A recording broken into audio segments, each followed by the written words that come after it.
কেমন আছো? আশা করছি খুব ভালো আছো এবং আমিও খুব ভালো আছি। সো সবাইকে শুভ শিবরাত্রি। আজ হচ্ছে শিবরাত্রি এবং আমরা রেডি হয়ে এখন যাচ্ছি শিব বাবার মাথায় জল ঢালতে। সো চলো ভিডিওটা পুরোটা দেখো, খুব ভালো লাগবে অ্যান্ড খুব এনজয় হবে। অনেকে এখন আছে, পিসিরা হচ্ছে স্ট্যান্ডে রয়েছে। চলো সবার সাথে দেখা হচ্ছে। অ্যান্ড তোমরা কে কেমন এনজয় করছো অবশ্যই বলিও, আর আমাদের কেমন লাগছে সেটাও বলিও। হ্যাঁ অবশ্যই কমেন্টে জানিও কেমন লাগছে। দেখো আমি মেহেন্দি পড়েছি কালটিতে। সো চলো লেটস গো, দেখা যাচ্ছে তোমাদের সাথে। যাওয়ার সময় আমরা গেছিলাম টোটোতে এবং আসবো হেঁটে। কে কেমন মজা করছো অবশ্যই কমেন্টে জানিও। দেখো ফাইনালি আমরা পৌঁছে গেছি, এটা হচ্ছে আলাল ঘাট।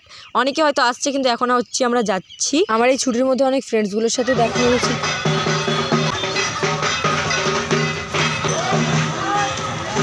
এখন আমরা যাচ্ছি আলাল ঘাট জল আনতে। এখানে প্রতিবারের মতো এইবারও প্রচুর ভিড় হয়েছিল, যেখানে আমার একটা ইয়াররিংস হারিয়ে গেছে, পরে আবার সেটা পাওয়া গেছে। কারা কারা আলাল ঘাটে এসছো অবশ্যই কমেন্টে জানিও।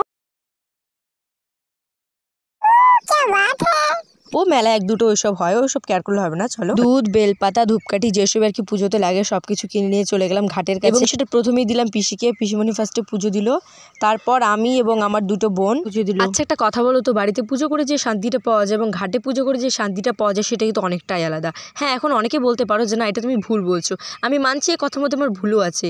কারণ প্রতিদিন সকাল সন্ধ্যা আমি যে জায়গায় পুজো করি এবং অন্য এক জায়গায় আমি একদিন হঠাৎ করে গিয়ে সেই জায়গায় ভালো বলতে পারি না। কিন্তু সত্যিই যদি ভালো না হতো তাহলে মানুষ এত দূর দূর হেঁটে যেত না।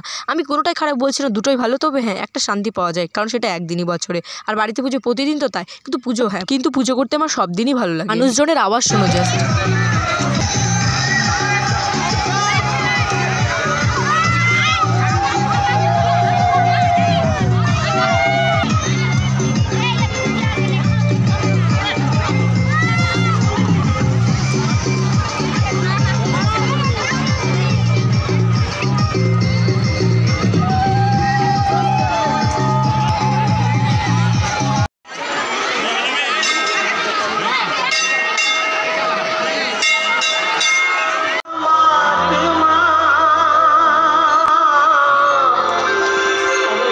এইভাবে এক এক করে প্রত্যেক জায়গাতে আমরা জল ঢেলে নিলাম। আর একটা কথা কি জানো, যখন ছোটবেলায় পুজো করতে চাইতাম না, বাবা বলতো তোর নাম আমি পূজা এই জন্য রেখেছি পুজো করার জন্য। অবভিয়াসলি কথাটা তখন বিশ্বাস না হলে এখন আমার ওটা সত্যি বিশ্বাস হচ্ছে। আর যেহেতু উপাস ছিলাম, এখানে দিয়েছিল সবাইকে শরবত। আমি শরবতগুলো খেয়ে এখন যাচ্ছি আমাদের বাড়ির মন্দিরে জল ঢালতে। আসার সময় ফুল এনার্জি ছিল এবং যাওয়ার সময় মনে হচ্ছে রাস্তা যত বড়ই হয়ে যাচ্ছে।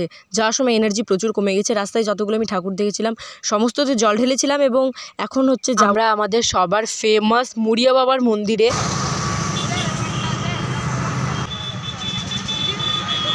এটা হচ্ছে আমাদের সেই মন্দির যেটা তোমরা পুরো ব্লগে শুধু নামই শুনে আসলে এবং এখন দেখেও বাউল গানের সময় পুরো জায়গাটা ভোরে একদম মানুষ থাকে। তোমাদের সেই সময়টাও দেখো অবশ্য। এখন দেখো কি ফাঁকা রয়েছে এবং তখন কত লোক থাকে।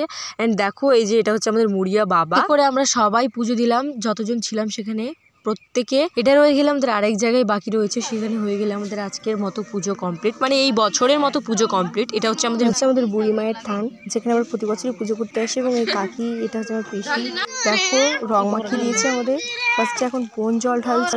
ফাইনালি আমরা বাড়ি এসে পৌঁছালাম অ্যান্ড খুব টায়ার্ড হয়ে পড়ছি। এখন যাবো আনরেডি হবো। অ্যান্ড তোমরা দেখো আজকের ভিডিওটা কেমন লাগলো অবশ্যই কমেন্টে জানিও। ভালো লাগলে লাইক করো, চ্যানেলটাকে সাবস্ক্রাইব করিও অ্যান্ড শেয়ার করে দিও। সো দেখা হচ্ছে নেক্সট ব্লগে। আজকের মতো বাই।